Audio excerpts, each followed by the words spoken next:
This will be a collection of videos taking all 6 of my children for a ride on the SiFly Rider Plus eFoil with the 1900 cruiser wing, the 340 tail set into comfort mode, and an experimental prototype prop by eFoil Solutions, and the SiFly Floatie R. This is the larger of 2 Rider models, the Rider Plus. The regular Rider would still be sufficiently large enough to do something like this and is only about 20 liters smaller in volume. Oh gosh, oh my gosh. The first moments of taking flight is an amazing feeling, like the world stops, even though it may only be a few inches. Oh, why are we so high? It feels high. It feels like we're too high. Whoa, this is crazy. Oh my gosh, are we too high? Oh, we're definitely too high. What's the highest thing ever gone? The highest? All the way until the prop breaches and we literally can't go any higher. I guess your instincts say, huh? Screenshot of the remote. The speed readout is a little slow based on my experience, and I would estimate our average speed to be about 17 miles per hour using gears 7 and 8. The usage of power was at 2 kilowatts or lower. At the start of the video, my daughter was kneeling at the very front of the board in order to help us get on plane, but as we got more used to the ride, we were able to sit closer together, more centered over the board, as shown here. That is so cool. Every boat that we passed, there were cheers and waves. It was so much fun for the both of us and all of my kids on other days as well.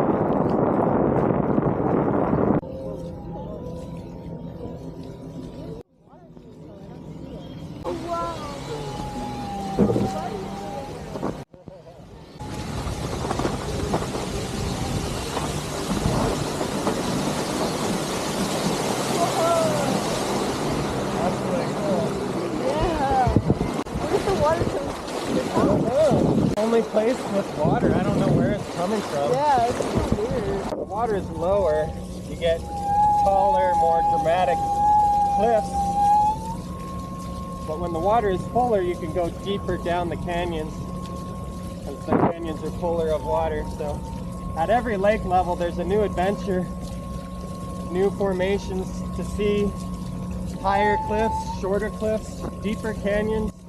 You may have occasionally heard a whistling noise that one of my daughters described as whistling through the trees occasionally throughout this video. This harmonic whistling noise can be caused by the way the water flows off the trailing edge of any foil shape, be it the mast, the front wing, or even the rear wing. I will have a link in the description to 2 different videos giving great demonstration and description on how this whistling can occur, and also describes lift in general. The whistling occurred when I was 6 inches or lower to the water and provided an elevational cue in a sense.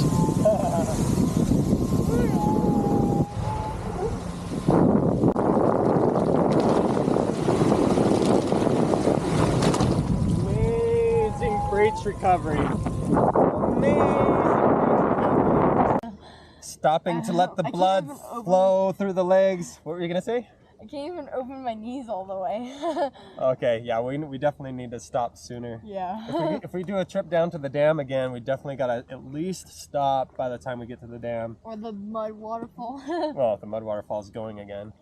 But yeah, that feeling that you get with your knees only gets, worse as you get older. More so because you're not moving as much. So the important thing as you get older, it's not so much age. Age has something to do with it too. It's try not to stop moving. Try to always be flexible and move, and you'll be able to stay flexible and moving. Because once you stop moving, you die. Yeah. No other eFoil setup has allowed me to sit with the passenger and ride with such comfort and confidence. Yeah. So much fun! Oh man, I love this. Back at the road. This canyon here has a lot of water running through it. Still not sure where the source of it, if it was a rainstorm farther away or Or if maybe, Mud up there. because there's another road higher up. Maybe there's something going on that's man-made higher up coming down this. Yeah. And then on the other side of the road, we have the area that we were foiling through. Let's take a look over there.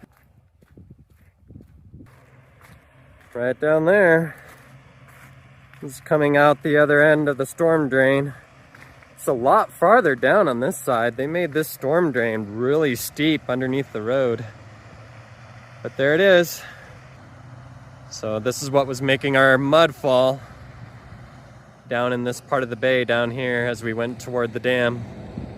So there's some equipment over here. It looks like they're working on a power line, or maybe they're working on a pipeline.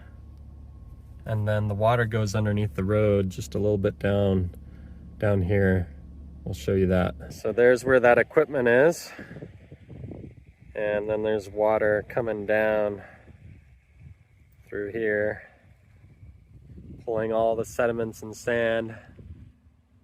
Where's the part that goes in that area? Oh, like a drainage hole underneath the road? Probably just barely out of sight behind the bushes. And then goes on the other side of the road, down and underneath the road, and then finally into the lake.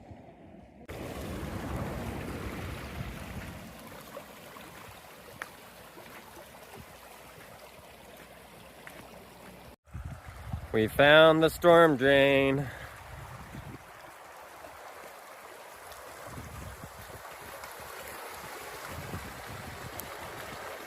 You see the light